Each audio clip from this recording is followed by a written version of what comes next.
Sir, കൃഷി sir, കേരളത്തിലെ കാർഷിക രംഗം 2011-12 മുതൽ തളർച്ചയിലായിരുന്നു. എന്നാൽ ഈ തളർച്ചയുടെ ഘട്ടത്തെ നാം കഴിഞ്ഞ 5 വർഷങ്ങളിൽ മറികടന്നു. കാർഷിക മേഖലയിലെ വളർച്ച ഇന്ന് ഉയർന്നുകൊണ്ടിരിക്കുന്നു. കാർഷിക മേഖലയ്ക്ക് പ്രത്യേക ഊന്നൽ നൽകുന്നുണ്ട്. കാർഷികാനുബന്ധ മേഖലയുടെ പദ്ധതി അടങ്കൽ 2071.95 കോടി രൂപയായി വർദ്ധിപ്പിക്കുന്നു. ഇത് 234.73 കോടി രൂപ കേന്ദ്രവിഹിതമായി പ്രതീക്ഷിക്കുന്നതാണ്. കഴിഞ്ഞ 5 വർഷങ്ങളിൽ കാർഷിക മേഖലയിലെ പദ്ധതി ചെലവ് ഗണ്യമായ വർധനവ് കൈവരിക്കാൻ ഈ സർക്കാരിന് കഴിഞ്ഞിട്ടുണ്ട്. മാത്രമല്ല, കാർഷിക മേഖലയിലെ വളർച്ചയ്ക്കായി ലോകബാങ്ക് വായ്പാ സഹായത്തോടെ Kerala climate resilient agri value chain modernisation KERA എന്ന ബൃഹത്തായ പദ്ധതി കേരളത്തിൽ നടപ്പിലാക്കി വരുന്നു. കേരള പദ്ധതിക്കായി 100 കോടി രൂപ നീക്കിവെക്കുന്നു. നെല്ലിന്റെ സംഭരണ വില ഈ സർക്കാർ കിലോയ്ക്ക് 30 രൂപയായി വർദ്ധിപ്പിച്ചു. സർ, നെൽകൃഷിക്ക് ഇന്ത്യയിലെ തന്നെ ഏറ്റവും കൂടുതൽ ഇൻപുട്ട് സബ്സിഡികൾ നൽകുന്നത് കേരളത്തിലാണ്. എല്ലാ സീസണിലും ഹെക്ടറിന് 5000 രൂപ നിരക്കിൽ ഇൻപുട്ട് സഹായവും 1000 രൂപ നിരക്കിൽ ഉത്പാദന ബോണസും ഉടമയ്ക്ക് 3000 രൂപ റോയൽറ്റിയും നൽകി വരുന്നു. തരിശുഭൂമിയിൽ നെൽകൃഷി ചെയ്യുന്നതിന് ഹെക്ടറിന് 40,000 രൂപ വരെയും സഹായം നൽകി വരുന്നു. സർ, കേരളത്തിൽ ഉത്പാദിപ്പിക്കുന്ന 95% നെല്ല് സർക്കാരാണ് സംഭരിക്കുന്നത്. നിലവിൽ PRS വായ്പാ രീതി ഒഴിവാക്കി പ്രാഥമിക സഹകരണ സംഘങ്ങൾ വഴി കർഷകർക്ക് സംഭരണ സമയത്ത് തന്നെ നേരിട്ട് പണം നൽകുന്ന പുതിയ ദ്വിതല സംഭരണ സംവിധാനമാണ് നടപ്പാക്കുന്നത്. കേരള ബാങ്കിന്റെ സാമ്പത്തിക സഹായത്തോടെയും ഡിജിറ്റൽ പോർട്ടലിന്റെ മേൽനോട്ടത്തിലും വരാനിരിക്കുന്ന സീസൺ മുതൽ തന്നെ ഈ സംവിധാനം നിലവിൽ വരും.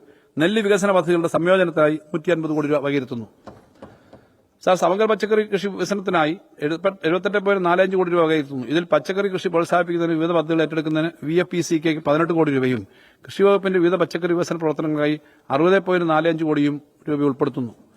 നാളികേര വികസനത്തിനായി 73 കോടി രൂപ വകയിരുത്തുന്നു. സുഗന്ധവ്യഞ്ജന വികസന പദ്ധതിയുടെ അടങ്കൽ 7.6 കോടിയിൽ നിന്ന് 15 കോടിയായി വർദ്ധിപ്പിക്കുന്നു. സർ, സംസ്ഥാനത്ത് പഴവർഗ്ഗങ്ങൾ, പൂക്കൾ, ഔഷധസസ്യങ്ങൾ എന്നിവയുടെ കൃഷി വ്യാപിപ്പിക്കുന്നതിനും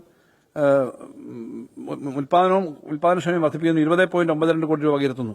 കേരള കാർഷിക സർവകലാശാലയ്ക്ക് 78 കോടി രൂപ വകയിരുത്തുന്നു. ഉൽപാദന സംഘങ്ങളുടെ സാങ്കേതിക വിദ്യാ പിന്തുണയ്ക്കായി 5 കോടി രൂപ വകയിരുത്തുന്നു.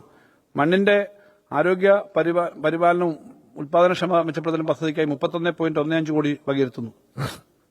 ജൈവകൃഷിയും ഉത്തമ കൃഷി രീതികളും പ്രോത്സാഹിപ്പിക്കുന്ന പദ്ധതിക്കായി 5.25 കോടി രൂപ വകയിരുത്തുന്നു. ഗുണമേന്മയുള്ള നടീൽ വസ്തുക്കളുടെ ഉൽപാദനത്തിനും വിതരണത്തിനും കൃഷി വകുപ്പിന്റെ കീഴിലുള്ള ഫാമുകൾ മെച്ചപ്പെടുത്തുന്നതിനായി 13.44 കോടി രൂപ വകയിരുത്തുന്നു. കാർഷിക മേഖലയിൽ ശാസ്ത്രവിജ്ഞാന വ്യാപനം മെച്ചപ്പെടുത്തുന്നതിനായി 15.40 കോടി രൂപ വരുത്തുന്നു. സർ, തൊഴിലാളി ക്ഷാമം മറികടക്കുന്നതിനും യന്ത്രവൽക്കരണ പ്രവർത്തനങ്ങളുടെ ഭാഗമായി കാർഷിക സേവന കേന്ദ്രങ്ങൾ, കാർഷിക കർമ്മസേനകൾ, കസ്റ്റം ഹിയറിംഗ് സെന്ററുകൾ എന്നിവ ശക്തിപ്പെടുത്തി പ്രവർത്തനങ്ങൾ ഏകീകരിച്ച് ഒറ്റ കേന്ദ്രത്തിലൂടെ സേവനങ്ങൾ നൽകുന്നതിന് ലക്ഷ്യമിടുന്ന പദ്ധതിക്ക് 10 കോടി രൂപ വകയിരുത്തുന്നു.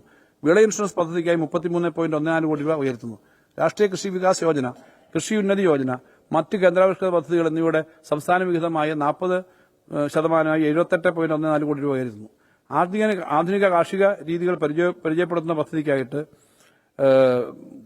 യുവതലമുറയെ കാർഷിക രംഗത്തേക്ക് ആകർഷിക്കുന്നതിന് ആവശ്യമായ പദ്ധതികൾ ആസൂത്രണം ചെയ്ത് നടപ്പിലാക്കും. സർ, ഹൈടെക് പ്രിസിഷൻ ഫാമിംഗിൽ സംരംഭങ്ങൾ തുടങ്ങാൻ 3% പലിശ സബ്സിഡിയോടെ വായ്പകൾ ലഭ്യമാക്കുന്ന ഒരു പദ്ധതിക്കായിട്ട് 10 കോടി രൂപ വകയിരുത്തുന്നു. സർ, ഈ 10 കോടി രൂപ പലിശയുടെ ഇളവിന് കൊടുക്കാൻ വേണ്ടിയിട്ടുള്ളതാണെന്നുള്ളതാണ് പ്രത്യേകത. മണ്ണ് ജലസംരക്ഷണ മേഖലയിലെ വിവിധ പദ്ധതി പ്രവർത്തനങ്ങൾക്കായി 81.24 കോടി രൂപ വകയിരുത്തുന്നു. മൃഗസംരക്ഷണം, കേരളത്തിലെ പാലുൽപാദനത്തിൽ മുൻ വർഷങ്ങളെ അപേക്ഷിച്ച് പ്രതിദിനം 10 ലക്ഷം ലിറ്ററിന്റെ വർധനവ് കൈവരിക്കാൻ കഴിഞ്ഞിട്ടുണ്ട്. മാംസോൽപാദന മേഖലയിലും പൌൾട്രി മേഖലയിലും പുതിയ നിക്ഷേപങ്ങൾ കൊണ്ടുവരാൻ നമുക്ക് സാധിച്ചിട്ടുണ്ട്. സർ, മൃഗസംരക്ഷണ മേഖലയിൽ പൊതുവിലുള്ള സ്വകാര്യ നിക്ഷേപം വർദ്ധിപ്പിക്കുന്നതിനൊപ്പം വലിയ ഡയറി ഫാമുകളും അറവുശാലകളും കൊണ്ടുവരികയും വേണം.